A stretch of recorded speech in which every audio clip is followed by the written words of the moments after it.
जय जय बजरंगबली। संकट मोचन की जय हो। आप सभी भक्तों का हमारे चैनल एसपी भक्ति रस में स्वागत है। आज हम आपके लिए लेके आए हैं मंगलवार के दिन कष्ट निवारण उपाय और सुख समृद्धि उपाय। यह उपाय आप करके देखिए, आपके जीवन में आनंद ही आनंद होगा। और सिर्फ 5 मंगलवार जेठ मास में यह उपाय करना है। यह मौका आपको दोबारा नहीं मिलेगा, तो यह उपाय करें और भक्ति में रहकर अपने जीवन को सार्थक बनाएं। जय जय बजरंगबली। प्लीज़ वीडियो को सब्सक्राइब कीजिएगा, वीडियो को लाइक कीजिएगा और ज़्यादा से ज़्यादा शेयर करिएगा। और कमेंट बॉक्स में जय बजरंगबली लिखना ना भूलिएगा। आप सभी स्वस्थ रहें, सुख समृद्धि से भरपूर रहें और हमारे चैनल एसपी भक्ति रस का रसपान करते रहें। श्री शिवाय नमः। महाराज, दुनिया के लोग नहीं समझते कि शंकर पर जल चढ़ाने का क्या लाभ है। शिव महापुराण कहती है, अगर एक दिन शिव महापुराण की कथा कहती है, मंगलवार को अगर शिव जी के मंदिर में, शंकर के मंदिर में जाकर 1 लोटा पानी चढ़ाया जाता है तो हमारे कार्य में उन्नति होती है। कोई व्यापार नहीं चलता हो, दिक्कत आ रही हो, हनुमान जी के दूसरे नंबर का भाई गतिमान का स्मरण करो। हनुमान जी के उल्टे पांव का सिंदूर लाकर गतिमान का नाम लेकर स्वस्तिक बना दिया जाए व्यापार वाली जगह पर, तो व्यापार अच्छा चलने लगता है। महाराज, कोई व्यक्ति पैसा खा गया, नहीं दे रहा, बहुत परेशान हो गए, मांग कर दे गए, नहीं दे रहा, हाथ जोड़ लिए, पांव जोड़ लिए, सब कुछ कर लिया, नहीं दे रहा, तो हनुमान जी के तीसरे नंबर का भाई रतिमान का नाम लीजिए। पीपल के पत्ते पर लाल सिंदूर से जो व्यक्ति पैसा लेकर गया उसका नाम लेकर बहते हुए पानी में रतिमान का नाम लेकर छोड़ दीजिए। 15 दिन में रतिमान ऐसी उतावली मानक मचाता है कि उसको हाथ जोड़कर वो खुद फोन लगाकर बोलता है, तेरा मैं पैसा लौटा दूंगा। रतिमान का स्मरण किया जाता है। रतिमान, ध्यान दीजिएगा, हनुमान का एक स्मरण, पंचमुखी हनुमान का एक भाव।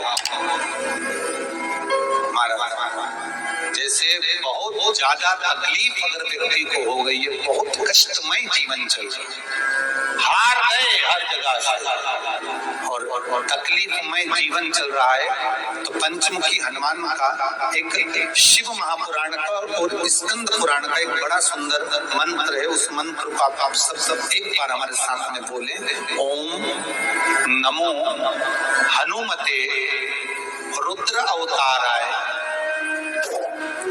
सर्व शत्रु संहारणाय सर्व रोग हराय सर्व वशीकरणाय रामदूताय स्वाहा। बस इस मंत्र को हाथ में काली तिल लेकर, एक जौ लेकर और गूगल लेकर, थोड़ा सा उसमें गाय का घी डालकर, कंडे को या अग्नि को जलाकर इस मंत्र का 11 बार 21 बार जाप कर अपनी कामना कर छोड़ दीजिए। कैसा भी रोग हो, बीमारी हो, कष्ट हो, दुख हो, तकलीफ हो, 21 दिन के अंदर वो आनंद आना प्रारंभ कर देता है। इस मंत्र की हनुमान सुख देता है। और एक और चीज याद रखिए हमारा,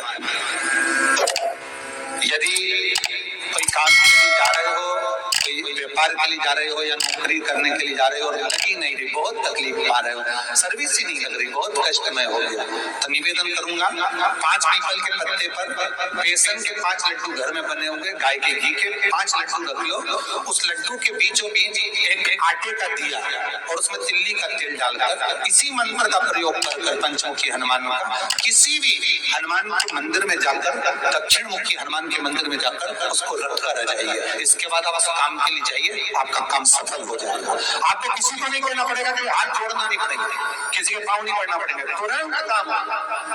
बस इस मंत्र का स्मरण कर पंचमुखी हनुमान का भूतेश्वर जो मंत्र है वो सुख देगा। श्री शिवाय नमस्ते।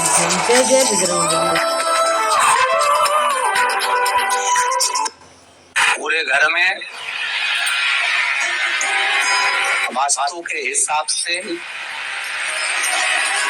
केवल एक दीवार ऐसी होती है जहां पर हनुमान जी का चित्र लगाया जाए।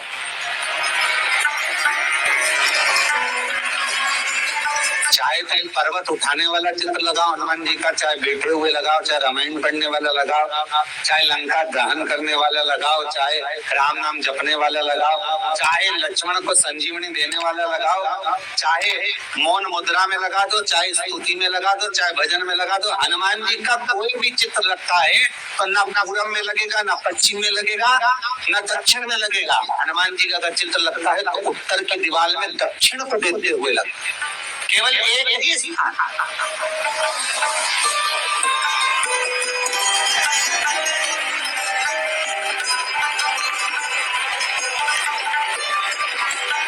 जैसे पूर्वजों के चित्र को, पितरों के चित्र को, गए हुए हमारे जीवों के चित्र को दक्षिण में विराजमान किया जाता है, उसी तरह हनुमान को उत्तर में विराजमान कर दृष्टि दक्षिण में करती है।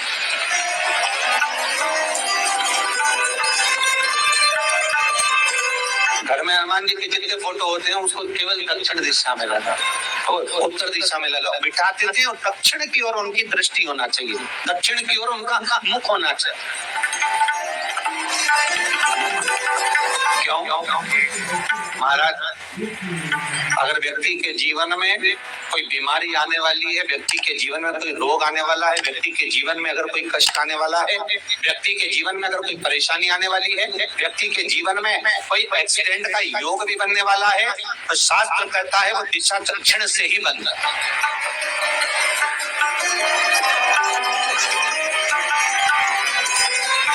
ये दक्षिण जो दिशा है ये यम की दिशा है। यहाँ संपूर्ण परिवार के साथ यमराज अपने आनंद में निवास करते। और जब हमारे घर में, हम ये नहीं करें कि आप हनुमान जी का फोटो लगाओ, हम ये भी नहीं करें, आपके घर में हो और आपने अगर विराजमान कर रखा है किसी दिशा में, तो हमारा तो निवेदन रहेगा, अभी तक आपने अगर जैसा रखा पर एक बार दिशा बदल कर देखना कि रोग, बीमारी, कष्ट, दुख, तकलीफ में आपको लाभ मिला कि ना। हनुमान जी ने केवल दक्षिण दिशा की ओर अगर मुख कर हमने विराजमान कर दिया, फोटो ही विराजमान किया। हम ये नहीं कहेंगे आपसे कि आप बाजार से फोटो खरीद के लाओ फिर लगाओ, नहीं, आपके घर में हो तो आप लगा देना, आपके घर में हो तो विराजमान।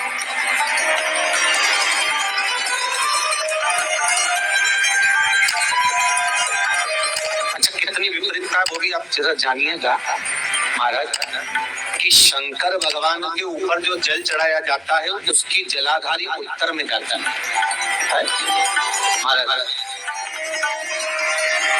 भगवान शिव का जो जल जा रहा है वो उत्तर की ओर है, और हनुमान जी को उत्तर में विराजमान कर मुख दक्षिण की ओर कर। क्यों? प्रबल दिशाओं में उत्तर और दक्षिण महाराज, ये जो दो दिशाएं, इनको साधने के लिए कोई देवता आगे नहीं। अगर इन दिशाओं को कोई साधने वाला है तो केवल एक देवाधिदेव महादेव ही हो सकता, काल का हरण करने वाला वो महाकाल ही हो सकता। शंकर का ही एक अवतार है हनुमान जी महाराज, रुद्र अवतार महाराज। हनुमान जी से कहा था दक्षिण की ओर दिशा पर संभालिए, शिव जी कहते हैं मेरा जल जब उत्तर की ओर जाएगा तो इस दिशा को मैं संभालूं, चिंता न करिए। जो स्मरण करने वाला होता है, भजन करने वाला होता है, कीर्तन करने वाला होता है, नाम जाप करने वाला होता है, उसका भी शास्त्र विधान करता है,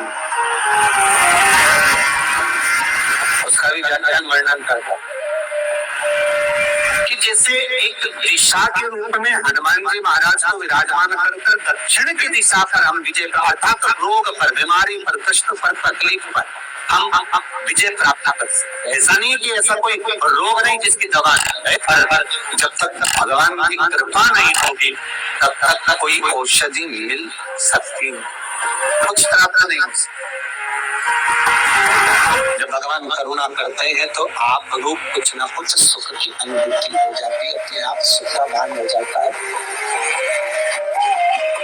तो जैसे दक्षिण। श्री शिवाय नमस्तुभ्यम, श्री शिवाय नमस्तुभ्यम। जय बजरंगबली।